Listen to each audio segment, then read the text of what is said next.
Hello, my name is Niels Buhr from StoneBranch. We have created a new universal task for intercloud data transfer.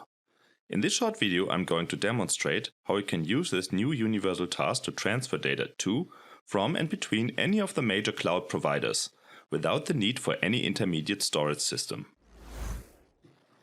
Let me give you a quick overview what you can do with a universal task for intercloud data transfer. The new task allows to transfer data to, from and between any of the major cloud providers like AWS, Azure and Google Cloud. It supports transfer to and from any of the key storage applications like SharePoint, Dropbox, Google Drive and so on. If you have a Hadoop cluster for big data processing, you can transfer data to and from your HDFS file system. The task directly streams from one object store to another, without the need for any intermediate storage. As a result, data transfers are extremely fast if you transfer within the same region. In this case, the data is directly streamed using the cloud provider's backend, without going through the internet. The task preserves always timestamps and verifies checksums. It supports encryption, caching, compression, and chunking of large files. One additional feature is the dry run option, which allows you to predict the duration of one or multiple file transfers. Let us have a look at a use case demo to see the task in action. In the demo, I'm going to show you how to transfer files from a server to an S3 bucket, how to transfer objects between S3 buckets, how to transfer objects from an S3 bucket to an Azure container, and finally, I'm going to transfer an object from Azure to an Hadoop cluster running on a Horton Big Data platform. Let me now switch to Universal Controller for the demo. I'm now logging into the Universal Controller web user interface. Authentication is done via LDAP, Active Directory or SAML. The web user interface is fully configurable per job profile. Each member sees only the jobs and workflows he is responsible for, and gets only the permissions related to his job role. The entire solution is web-based and is also available as Software as a Service cloud offering. The main entities are the tasks like Windows, Linux, ZOS or SAP, and the triggers to schedule the tasks. Example given: trigger a task time-based using a calendar, or trigger a task based on a file or email arrival, or even trigger a task based on a message in an Amazon SQS message queue. I will now demonstrate the new inter-cloud file transfer task. I configured a file transfer dashboard to follow the different scenarios. The dashboard contains 3 widgets. A widget showing all configured file transfer definitions for my demo. A bar chart type widget showing the transfers per storage type. And finally, I created a widget which let you follow all file transfers. Before I start the first scenario, I want to show you how a file transfer is set up. First, you need to select the data transfer action.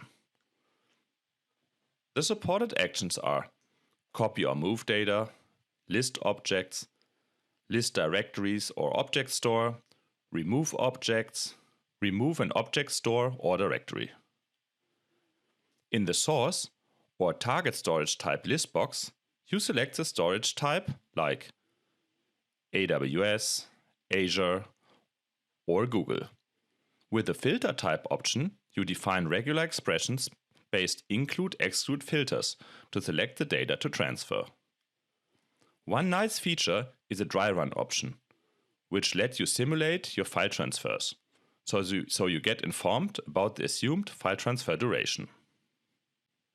Before running the demo scenarios, let us have a look at this sample task here.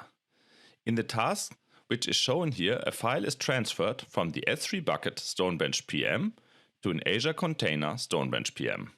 Only the reports 3 till 4 are transferred. The connection settings are done via the connection file. The connection file contains the connection parameters for AWS, Azure, Google, HDFS and so on. All keys are stored encrypted using the Universal Controller credentials. You can define different connection profiles in this file for source and destination. Okay, let me now transfer some data from a Linux server located in AWS to an S3 bucket within the same region. A filter is set to only transfer the reports 1, 2, 3 and 4 from the Linux directory demo out to the AWS S3 bucket StoneBranch PM. I will launch the task now. As you can see, the file transfer goes very quick. In the dashboard, the details about the current transfer, including the amount of data that has been transferred and the data throughput, is displayed. Also, the source and target information and statistical information on the average, lowest and highest estimated end time based on tasks which have been run in the past are displayed. Okay, now I will transfer data from one S3 bucket to another S3 bucket. I will transfer the reports 3 and 4 from the bucket StoneBranch PM to the bucket StoneBranch PM test to the folder from transfer. Let me launch the task now. As you can see, the transfer was successful and very fast. Let me verify the transfer in the S3 Storage Explorer. As you can see, the files are available in the From Transfer folder. So everything was successful. Now I will transfer an objects between an S3 bucket and an Azure container. The source bucket in AWS is StoneBranch PM.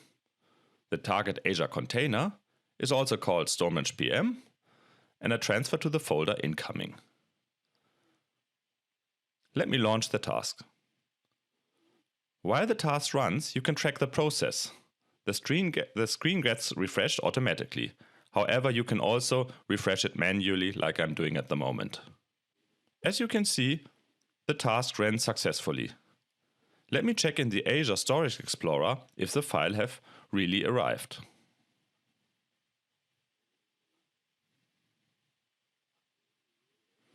As you can see, the files have been successfully transferred to the folder incoming. Now I will run the last use case. I will transfer a file from Azure to a Hadoop cluster running on the Horton Big Data platform.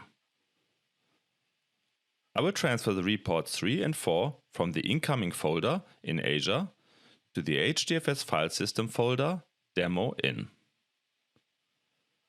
In the configuration file, the HDFS name node and the HDFS user, in our case Maria Dev, for the transfer are defined. Let me launch the task now.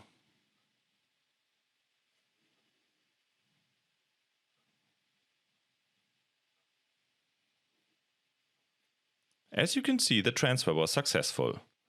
Let me check on the Horton platform if the file really arrived.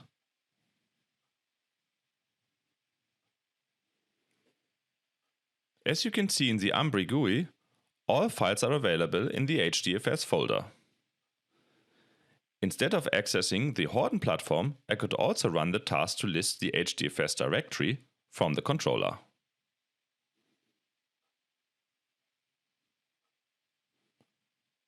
As you can see, the files are listed in the standard output of the task, so it's not required to log onto the Horton platform to verify the file transfer.